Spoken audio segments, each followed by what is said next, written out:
Sure. Yeah, I think.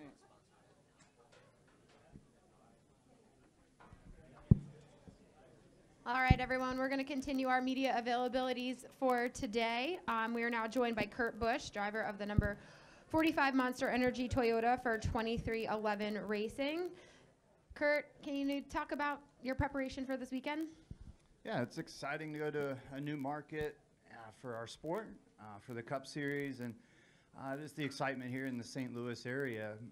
It's very similar to last summer when we went to Road America.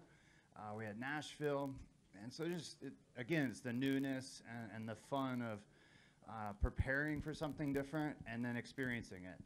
So our team at 2311 with the simulator, with TRD and Toyota's help, that's been the best sequence. And then I'm happy that we have an hour of practice and a qualifying session tomorrow, kind of like a normal, well, the old normal, of a nice Friday, Saturday, Sunday sequence.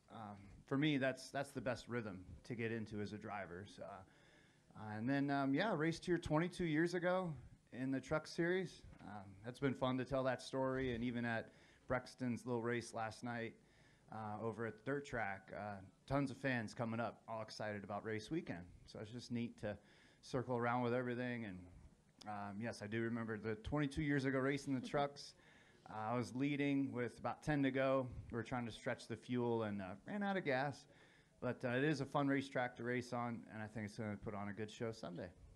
Awesome. We'll go ahead and open it up for questions. If you have one, please raise your hand. We'll start over here with Kelly on the wall, and then Lee, and then we'll come over here. Kelly, CrandallRacer.com. Kurt, you mentioned the newness. For the longest time, it felt like there wasn't a whole lot of newness with the schedule, right? The schedule kind of stayed the same. Now, these last few years, we're going to new venues. In addition to going to new markets, as a driver, though, when you have to get out of your comfort zone and go to places you haven't before or haven't in a long time, what is that like to just, again, not be in that same routine of same hotel, same racetrack, I know what to do every lap. How is that as a driver? Yeah, I think NASCAR has done a great job. I mean, Ben Kennedy, Steve Phelps, the whole NASCAR team, you know, we just didn't arrive here, you know, by planning it a month ago. This has been years in the making with all the different schedule changes, and it's exciting. With the tracks all being locked in, I think, in that contract with the TV or whatever that was, with SMI, ISC, all that seems to have now dissolved, and it's created all these new opportunities. And when it's new, as a driver, yeah, things are different, but it's fun, and I like that. For me, driving rally cars or Indy cars, pro stock and NHRA, I've always challenged myself with new things and different things. And so this weekend, as a veteran, gets me excited because it is something new, something fresh and different. We'll go to Lee. Over here. You said you were at the dirt track last night. I'm just curious, you know, seldom do we have an opportunity where you would have a sanctioning body like USAC, like World of Outlaws, you know, this close in proximity to one another where they can kind of feed off the fans. The fans can come here during the day, go there at night. You said you talk to the fans, you know, how important is it to have that symbiotic relationship between racing organizations? Yeah, I think all the motorsports groups that are here have all, if this one's making a move, this one's helping. It's now a collective effort is what I feel like is key. And with the race fans, like last night, they're there watching all the different divisions. Larson's running the midgets. He's running the late models. Brexton's running 2 divisions. And I told my little brother he's understaffed, so I'm going again tonight to try to help with Brexton's cars. It's fun, and the fans love all different types of racing. And even just a girl I met last night sitting on her golf cart, she says, yeah, I'm not much of a dirt track person. I'm more of a drag racing person, but we're going to the race on Sunday too. And so that's the vibe, I think, is that how everything just feels new in this area, just with the Cup group showing up. But this is some of the best dirt track racing in the country, just because I heard the sequence is however tall the corn grows, that means it's better for dirt racing. So corn grows really tall around here, and the dirt was awesome last night watching it, just how sticky and how fun the dirt track was. And how grateful are you going to be to get a weekend off here shortly? And your team, I mean, as much as effort has been put into this new car, how welcome will this off weekend be? Yeah, the off weekend after Sonoma is very welcomed. Our team knows that we've worked as hard as we have, but it's nice to have a reset and then get ready for the second half of the year. You know, the summer months leading into the playoffs have those different style tracks within them, and those are things that will help us grow as a team. And also, once we start getting closer to the playoffs, we need to prep for those tracks. So just taking it in certain chunks. And yes, an off weekend will be nice just to get away and have everybody have their time with their family. We'll go to Steve and then Tucker and then back to Dustin. Steve Post, Motor Racing Network. Kurt, when we look at this practice session this afternoon, are there little things you're working on in conjunction with Bubba's team, with the Gibbs camp? Are there 6 close projects? Are there 6 different science projects? It's kind of a luxury to have this. How are you guys as a Toyota or 2311 Racing approaching this practice session this afternoon? Yeah, I think the easiest way to explain is that with the 6 cars, there's 2 agendas, and you have 3 drivers doing it this way and 3 this way to help confirm and cover as much ground. And then everybody can circle back around because it's not an impound. We can still change things after practice tonight. And that's my normal feel of, okay, I can change right front camber. I can change a right rear spring. Whereas most of the races this year is impound. Whatever you show up with is what you have, basically. So it's nice to get into extra detail today. And for me, it's just getting out there, getting acquainted with the track, and verifying shift points, and seeing what the simulator has for comparability to real life. We'll go to Tucker, then to Dustin, then to Jeff. Tucker White, last word on sports. Kurt, 2 weeks ago we ran the All-Star race and it was not good. So in light of the success with the in light of the success with the clash at the Coliseum, what should be done with the All-Star race? I mean, I raced in the All-Star race. I didn't think it was not good. I did my best to try to win it and to put on a good show. I don't have a solution to your question right off the bat. There's different tracks and different atmospheres that you can throw at the All-Star race, whether it's a short track or a mile and a half like we've been on, you know, Daytona, restrictor plate style. I mean, there's so many different options, and maybe that's something that we can look at. I don't have an exact answer, but again, I think Bubba said it a week or so ago after the All-Star race, and that's where the tracks, the cities, everybody bids on it to build up the hype and make it a big event before we even show up. We'll go to Dustin and then down here to Jeff. To your right. A couple questions. Dustin Long, NBC Sports.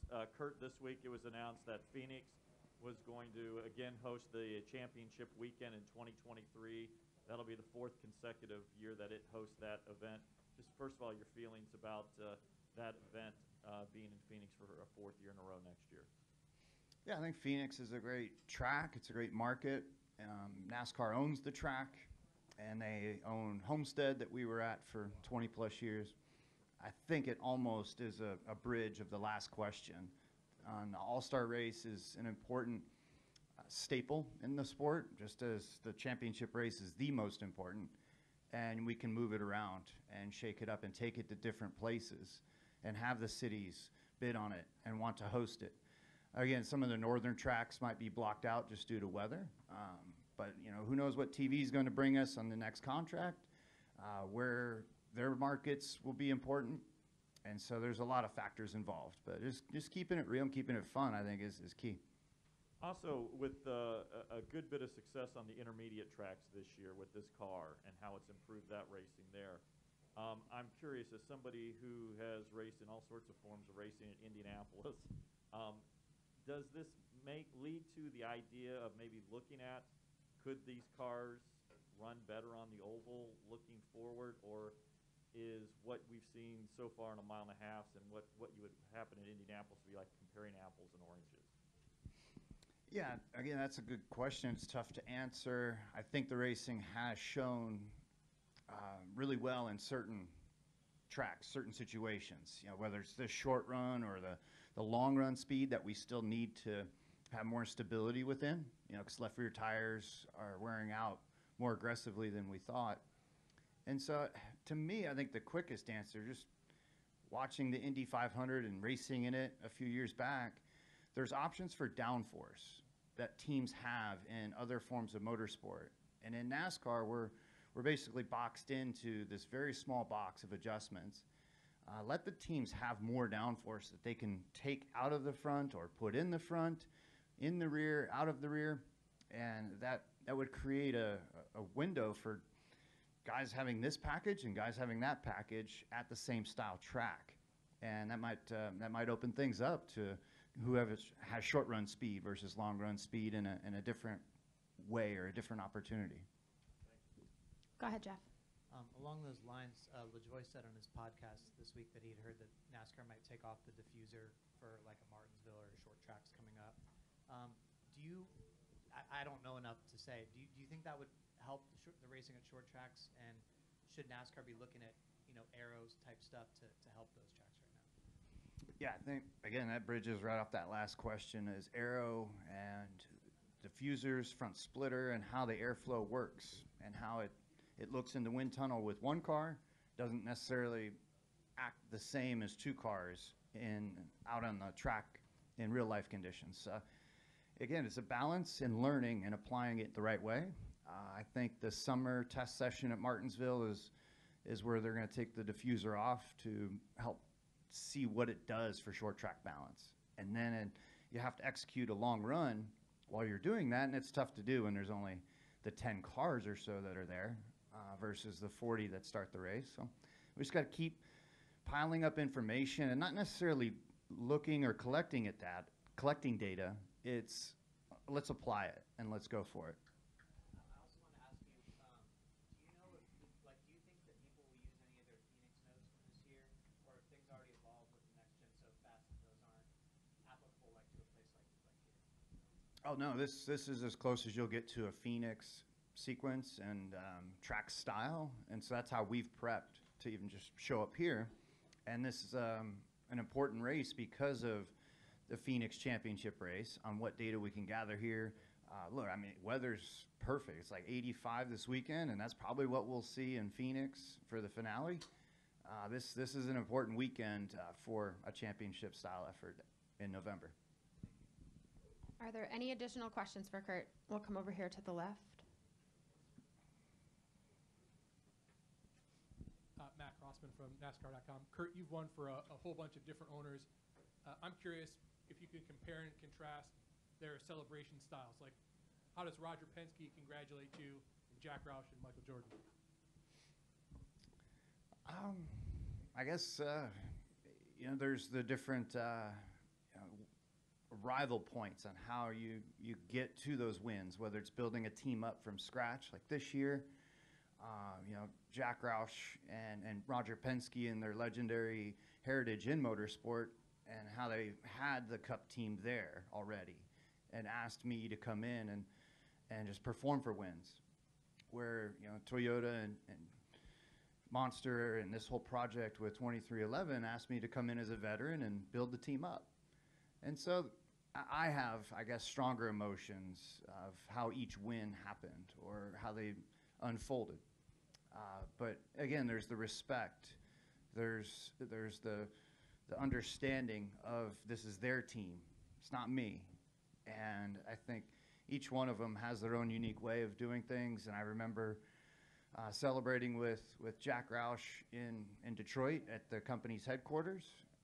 I remember going to Nantucket with Roger Penske to his vacation house, to have Michael Jordan send me back his rookie card that I had as an ongoing structure how we're going to develop the team. And those are all moments I'll remember for forever. And I'm very grateful for each of the teams that I've raced for to have opportunities to win. And just like with Barney Visser, we never won together, but there was always that family atmosphere. And then with Stuart Haas, with Gene and Tony Stewart, there was different ways that we put parties together and different functions afterwards.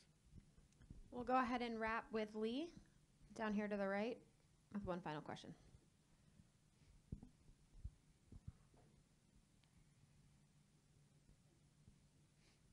frame that, you talked about getting the autograph, but have you figured out a framing thing for the Michael Jordan? I got another question for you, but since you brought it up, have you figured out what you're doing with it yet?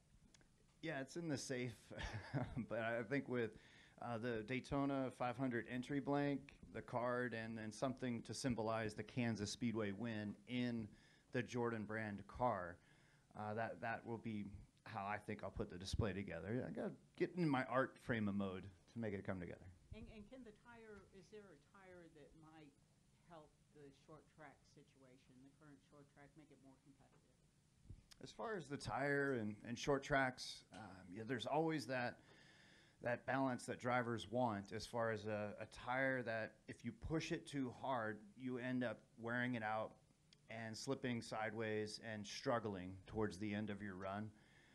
There's the durability question, and then there's the flat out, you want a tire that is able to grab each of the track's asphalt the right way. And so tire codes that might work at Phoenix might not be the best application for a Loudon, the best application for a Richmond. So again, I think Goodyear, NASCAR, the teams just have to continue to work together in a frame of mind to put on that best show possible, to have durability, and to give the car that grip it needs, but also when you step over that line, the driver then has to pay the penalty. All right, Kurt, thank you for your time and good luck this weekend. Thank you.